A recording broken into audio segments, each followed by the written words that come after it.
Good morning, everybody. Welcome to another edition of the Practice Gratitude Success Show. And I see we have a lot of guests over here today. So good morning, Len. Good morning, Chris. Good morning, Christi. Maddie, thanks for being here today. We've got a few other people that I don't even recognize the names here yet.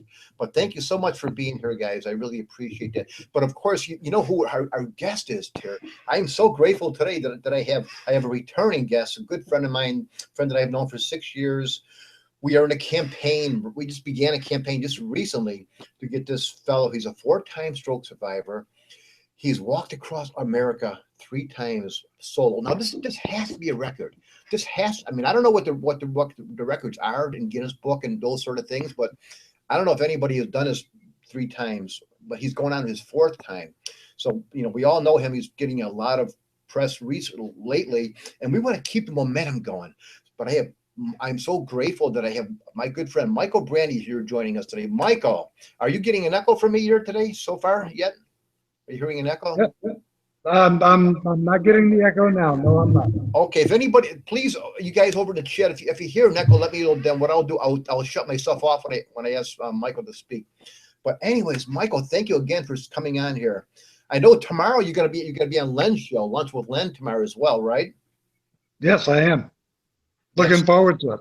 That's it. Len has his Lunch with Len show at 11:30 on Tuesdays and Thursdays, and Len's here right now, and he's going to have Mycle Brandy on his guests tomorrow. So make sure you register for that as well. So Mycle, who are you grateful for today? Well, I'm grateful for a lot of people, but Bob Miller is probably the person that I'm most grateful for as far as everything that has to do with my walks are concerned. Bob has been with me since the very beginning. We talked about it. I didn't even have a Facebook page.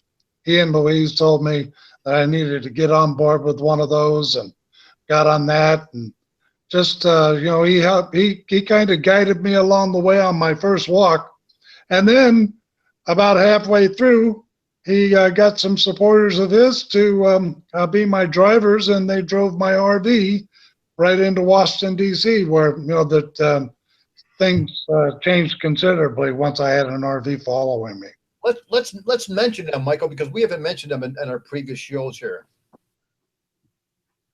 I'm sorry, what was that again? Let's mention who was that? Who drove your? That was Nola Kay and Jonathan. Right. And they were with me from the central part of Ohio until I got to Washington, D.C. They were with me when I climbed Don Goodman told me it was three large mountains I was going to have to climb. And so they were with me when I climbed the 3 mountains in West Virginia. I'm sorry to say that the mountains that I climbed in West Virginia were continuous through the whole state. There was one hill after it. So, but they were with. We had some pretty exciting times together. Pretty cool. Now, Mycle, how does it work when you have a driver, or you have an RV, or even just a vehicle? How does the whole thing work with you? Because obviously you're not holding on. You're walking. You're walking. So how's it working? I have a device called a Spot, and the Spot is a satellite device which allows me to go to the very exact same location that I stopped the day before, and I start the next day. And what I do is I'll walk like 3-mile increments. I'll walk for 3 miles. I'll take a 10 or 15-minute break. I'll have a shot block or something to drink, and then I'll take off again and I'll walk 3 more miles. And I'll do that in probably about 6 or 7 increments of an hour. So when I start walking, I start early in the morning, 5 if I can.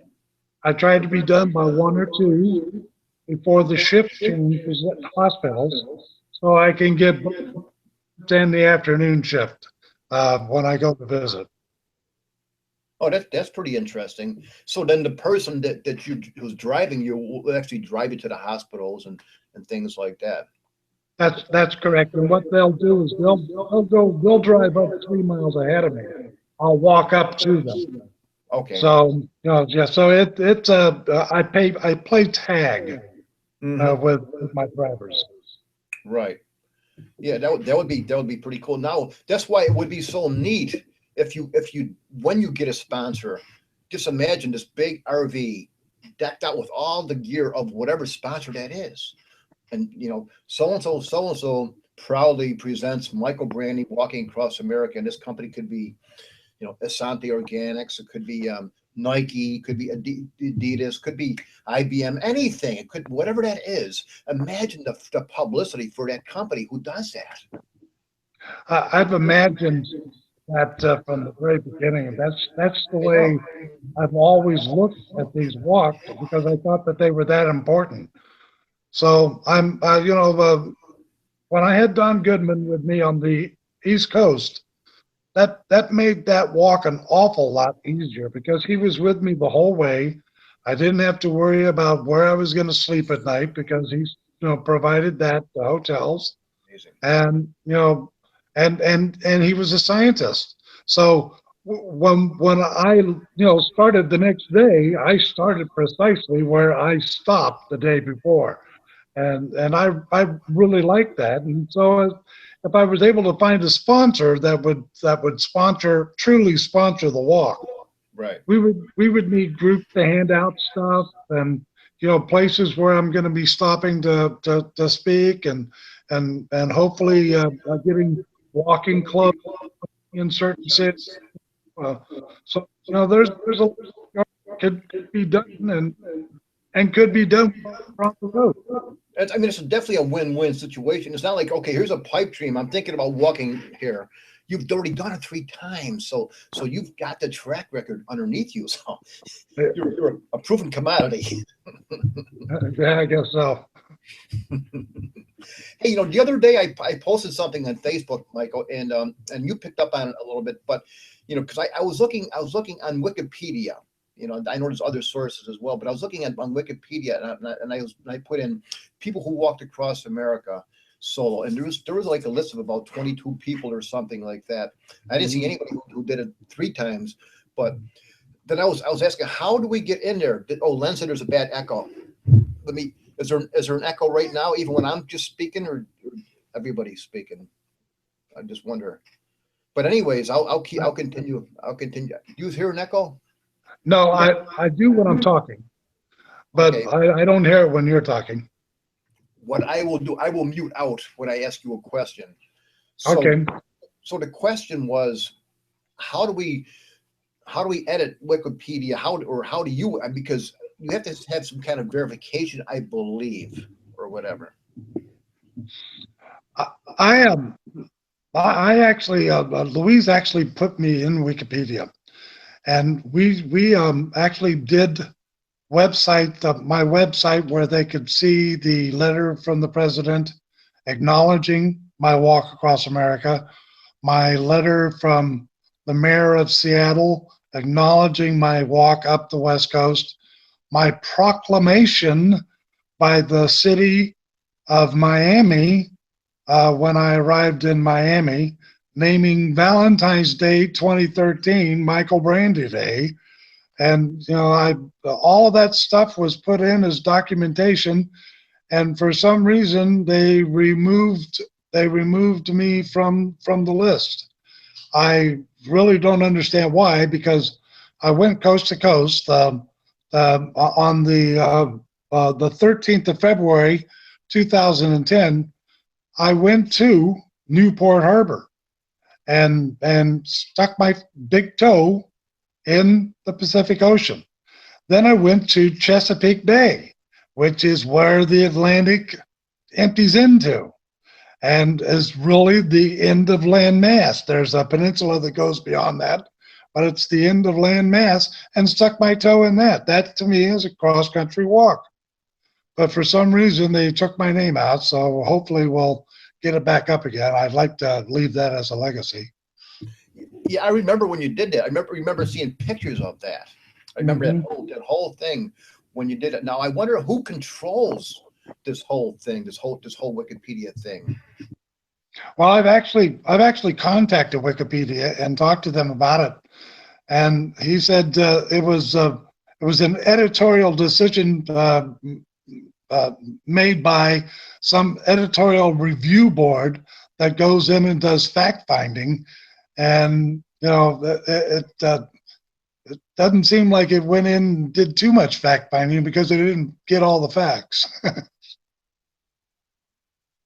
So what can you, the next walk, or how about the other walks? I mean, is there any sort of I mean, I know you did it. We all know you did it. So I don't think anybody doubts that you're doing it, but how do you meet the criteria for them or Guinness or anybody else? Do you know what that criteria is? On this next walk, I'm going to walk out of the ocean on the East Coast, and I'm going to walk into the ocean on the West Coast. So it will be an ocean to ocean walk. Now, my just my cursory route at this as it goes right now is I wanted to start down by Myrtle Beach, South Carolina.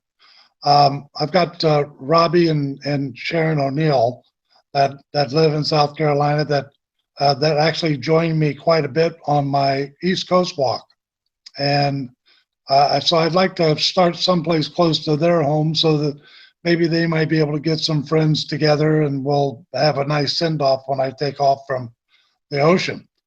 And then I was going to go north on the East Coast and take that to Stamford, Connecticut, and then go east or go west from there and start heading west.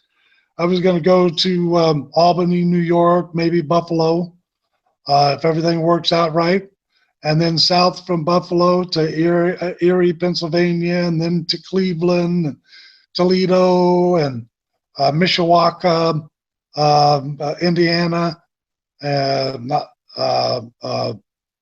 Chicago, then down, of course, to Des Moines, Iowa, where we've got some friends. And how can I not stop in St. Louis, where I've got Jessica and Brendan and Kathy and the whole St. Louis crew. So I'll definitely be going down to St. Louis and then straight across country from that point.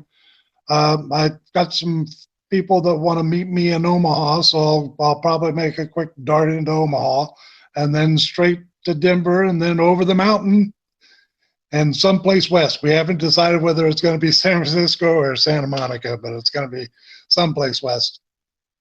But I'm still going to step into the ocean. You're not going to kill any cornfields in Omaha, are you? I'm going to try not to. I'm going to try not to. I can't make any promises. No, I posted this morning that you're an excellent storyteller, and you are. But I don't know if we even want to go to that story. Oh no! Actually, that's a good story. It was when Nola Kay and Jonathan had joined me. They'd only been with me for maybe a week or so. And we're in the southeastern part of the state of Ohio, which is all Appalachian Mountains, and it's pretty green and pretty rustic and a lot of farms. And we came to this area, and I'm human. I have biological functions that I have to take care of, and I try to take care of them as much as possible in a nice setting. But sometimes when you're walking across America, you don't always have a bathroom, unless you pull one with you, So I saw this cornfield, and I said, okay, I'll go in there and I'll do my duty and come out and take off. So I went into the cornfield, did my duty, and we went on. I walked on, and then we were staying backwards. So we actually drove back to where we were staying when I got finished walking that day. Well, the next day, we went to take me to where I'd stopped the day before. We went right by that cornfield. It was gone.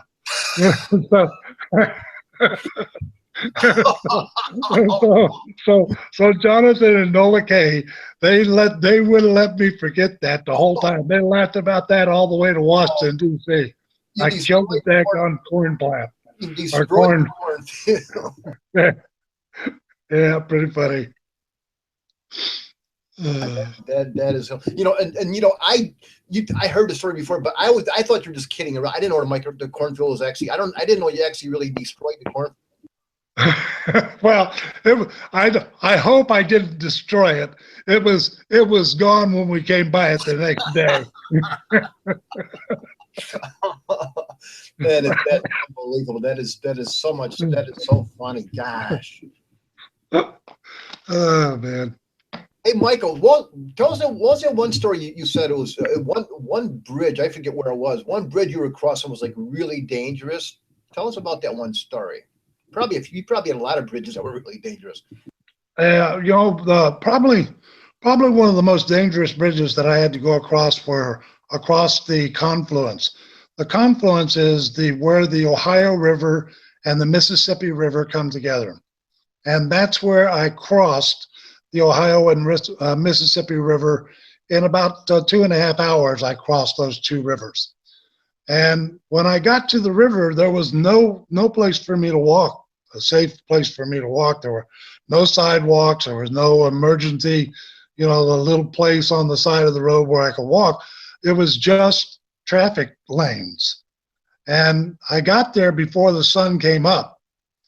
And so we were hoping to get across the river, or the two rivers, before there would be any traffic.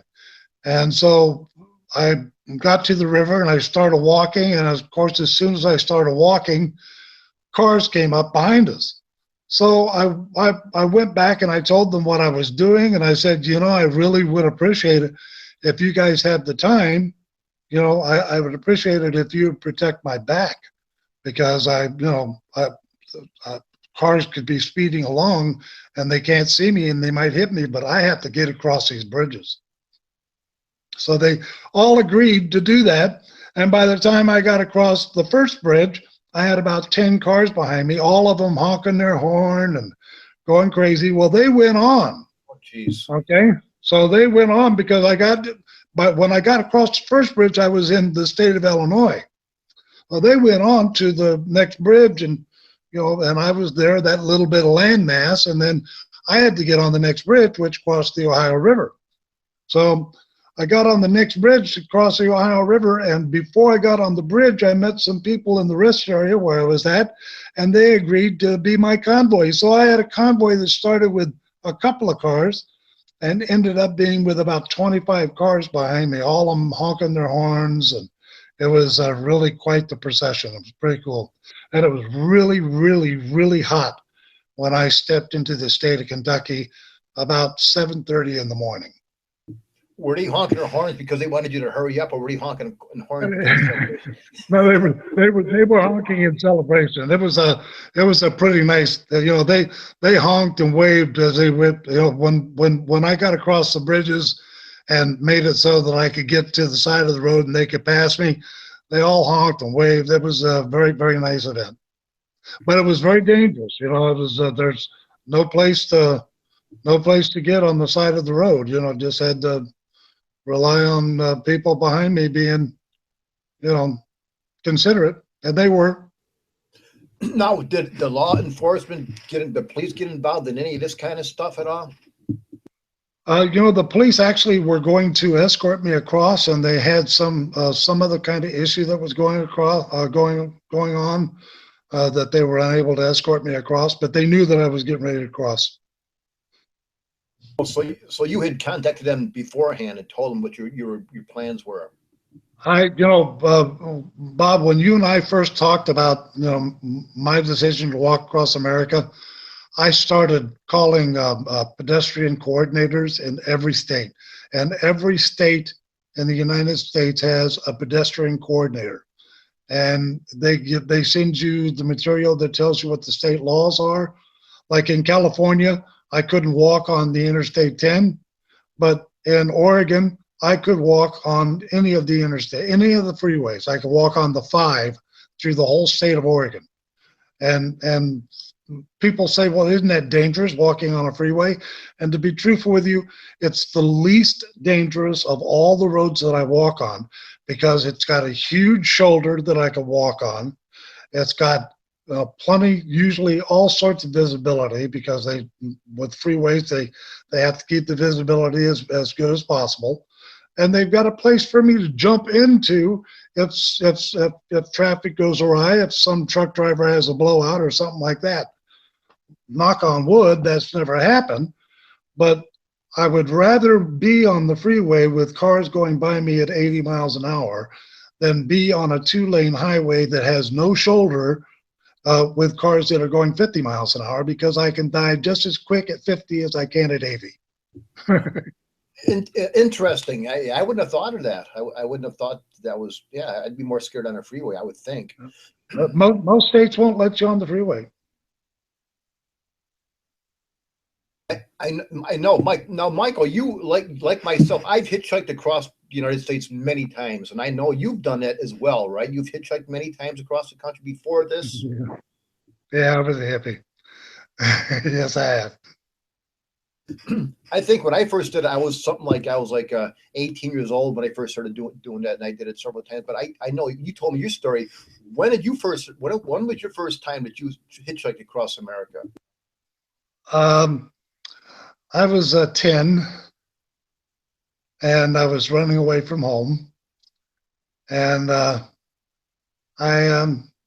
hitchhiked to my aunt and uncle's house in San Francisco, and that didn't work out right, so they flew me, and when they flew me back to Ohio, where I was living, they had a stop in Chicago, and so I took off again in Chicago as soon as the plane landed, and hitchhiked and walked back to Southern California, and had an interesting life. I've actually cross country probably about 20 times now. Wow. So no wonder people wonder, like, how can he do this? Well, you had an early start at 10 years old. It's amazing. Gosh. Hey, Michael, Craig wants to know, are you planning on going through Kansas? Because he said he would like to walk with you if you are. If I can get enough people, my plans were to go through Omaha, because I've got a couple of friends that live in Omaha that wanted to stop and see, and I have some friends in Des Moines. I hadn't anticipated going into Kansas, but I'll certainly be close enough to Kansas where it wouldn't be that difficult for someone to join me for a while. I'll be on in Kansas. I'm not allowed to walk on the interstate, so I'll be on. If I remember right, I can't remember the name of the highway, but they've got like a frontage road that follows one of the major freeways, and so that's kind of where I have a half map done on. So I really haven't even created a map. I'm, what I mentioned to you, starting at Surfside Beach in South Carolina and going to, Connecticut, and then across to Denver and over the mountains. These are all everything is cursory right now, because I can't really make a decision until I have a sponsor. Once I have a sponsor, then I can sit down with a sponsor and we can see what we can do. But I like the idea of going to Kansas City. I'm going to be going to St. Louis again, and Kansas City is not that far from St. Louis. So now, Michael, ever since you started walking back in 2010 on your birthday, which and your anniversary, which is Valentine's Day, I think that's all the same day, right? Valentine's Day, your birthday, and your anniversary. No, my anniversary is in May. Okay. Yep. But it is my birthday. Yep. Your birthday, and that's when you began. But we've always talked about getting you a sponsor. Of course, it hasn't. We've had a few minor ones, but what do you visualize is like, if you were on Ellen's show right now, and you were saying that you would love to get a sponsor, in like what capacity? What would you want this sponsor to be to partner with? What would you want? Just like an RV, right? You would like to have an RV, but how about like a driver, or what do you see as a sponsor? There's different layers of it, Bob, to be truthful with you. What would be certainly top dollar would be the kind of sponsors that Lance Armstrong has. kind of someone that follows you around, that, pumps you with, the stuff that you need to keep your energy right, and, and make sure that you're happy, and that all you have to do is concentrate on walking and going to hospitals. That would be the ideal thought. Now, the chances of me ever getting something like that are slim and none, and so I understand that. So what would probably be the most acceptable thing for me would be to have an RV, a driver, gas, food, and RV park, coverage to pay for RV parks. And that, to me, is pretty much all I need. I need a driver. Daryl Prieto, my friend from Palm Springs, he might go with me, but he would go with me as a marketer. He would do stuff ahead of me, go to hospitals and get them prepped up. He'd be like a cheerleader. But essentially, that's what I need to get going. I'm 65. I'm going to be 65 years old in about 3 weeks, and I'll be 65 when I start this next walk. And so I don't have the energy to do what I did in 2010. I just need a little bit more structure. So that's what I'm hoping for. I'm hoping for someone, and if I do the full 4,000 miles, it's going to be 10 months long. So it's going to be someone that's going to be away from family and friends for that amount of time. Or if it's a group of drivers across country, that would be even better. So that's essentially what I need. I need some kind of an RV that fits, that will sleep 3 or 4 people, or maybe 5 people, and food to feed us, and gas to get us on the road, and RV park fees, and or get an RV park that's willing to sponsor with their location. Right. Yes. So like you said, even maybe a combination of a couple of different or several different drivers to help you along with it. And also you said you would like to have people like Craig mentioned, he said he would like to walk with you. Anybody can come and walk with you for parts of the walk or whatever, right? As well. You encourage that? I not only encourage it, I've really hoped for it, and it really hasn't happened a lot. But on this walk, I'm going to make absolutely sure that I walk in the area that Forrest Gump walks in, that has all of the mountains behind it, and the flat surface, and the just a beautiful setting, and it's a long road. And I'm planning on taking that long road during my final walk back to California. So I'm hoping that there's going to be a few people. In Forrest Gump, there were about 25, 30 people with him, and that would be lovely to have some people going with me during that time. We certainly hope you get that, and you will, because what we're doing here right now, like the reason I had you on the show today, and the reason you're going to be on Len Mooney's show tomorrow, and I'm sure you're going to be on Jackson Kelly's show again, and again, and we're going to keep the pressure up. We're going to keep the momentum going. We're not saying, hey, support Mycle Brandy, and then we're on to something else. I'm sticking with you. You know that. I mean, I'm with you since 2009. So not only are we going to keep this momentum going but when you get going, when you begin your walk, we're going to keep the momentum going to follow you along the path. And now we have the media out a little bit more than we had back in 2009. So, I have my own show here now. Jackson got a show. Len has a show. So, and other people other people will come, just like the followers on Forrest Gump when you're walking down that road. They will come now. They're coming. Yeah. So we'll get you there. We will get you there. So, Mycle, we started off asking you what you're grateful for, and without me, because you already talked about me. Who else are you grateful for in life? Who are you grateful for? I'm certainly grateful for my wife, Louise. I mean, she's been behind me all the way. When I first made the decision to walk across America, I told a reporter before I told her. And so I I said, I'm going to walk across America to a reporter, and just blurted it out. And I got home, and Louise came home, and I said, well, honey, I kind of made a mistake with the reporter. I told him I'm going to walk across America. Oh my God, how long is that going to take? I said, well, I've done some figuring. I think it's going to take 8 months. 8 months. I said, but I'm going to visit hospitals and stuff. And so that's what got her, was visiting the hospitals and stuff. So she's certainly one of the top ones that I'm grateful for. But I'm really grateful for a lot of people. I'm grateful for Mike Knish, who walked 6 miles with me, who had at that time eight strokes, and one of them had made him lose his eyesight. So he walked with me blind on the highway for 6 miles. I'm so grateful for him. I'm grateful for the people that I met in Oklahoma.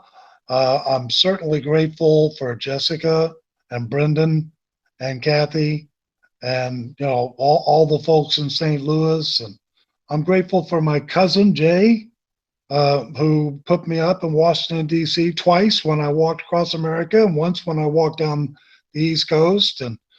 And I'm appreciative of all the folks on my Facebook page who have been my supporters and been behind me and pushed me forward and encouraged me and been part of my life since the very beginning. Since 2009, I've only been on Facebook since 2009, and just in that short period of time, Facebook and all of my friends and supporters on Facebook have lifted me up certainly beyond what I should be lifted, and I feel incredibly grateful for everything that's happened with me with my supporters on Facebook. Well, Mike, I'm grateful for our friendship, because you've been just a blessing in my life, and so we will be talking. So, yeah, before we go, Jessica had a question. Because in the past you have raised funds for the American Heart Association, the National Stroke Association. Are you planning on raising funds for any particular organization on this walk here? My plans are to raise as much money as I possibly can for the American Heart. Actually, I'd like to do it for the American Stroke Association, and if the National Stroke Association would like to be involved in it, I wouldn't mind raising money for both, because both of them are legitimate organizations for the stroke community. They're doing everything that they can to improve research and increase that and fund all those things. They can't fund an adventure that I'm trying to do, but I would like to fund what they're trying to do. So I would certainly like to raise money. And the good thing about having a sponsor is that it allows me to do those things. When I was walking across America, I couldn't visit every hospital. I had to stop only at the hospitals that I walked past. And so, that makes a big difference. Right, exactly. Yeah. Well, we're gonna keep the momentum going, Michael. We're gonna make this thing a memorable trip this year. Everybody here, I think, is in agreement with that. So thank you again so much for coming on here. We'll be looking forward to tomorrow on Lunch with Len tomorrow morning at 11:30 Pacific time. And I'm sure he'll put the links up on my Facebook wall and probably on your wall as well. And then we're just going to keep the momentum going. People will know about Mycle Brandy and your fourth walk across America. So thank you once again, Michael, for being here today. And we'll keep in contact, my friend. I love you. Thank you, Bob. And I love you too, man. And you're just the best of the best. And what you've done is you brought the stroke community together. And not only do I love you, but a whole bunch of other people do too. Well, thank you, Michael. So we'll talk to you soon then, brother. Okay, my friend. Goodbye, everybody. We'll talk to you tomorrow. Bye-bye. Oh, hey, tomorrow, Chris Schaus is coming on the show. Forgot to mention it. Chris Schaus is going to be in the house tomorrow morning. So make sure you register for that. All right, to see if her voice is back. Bye-bye, guys. Bye.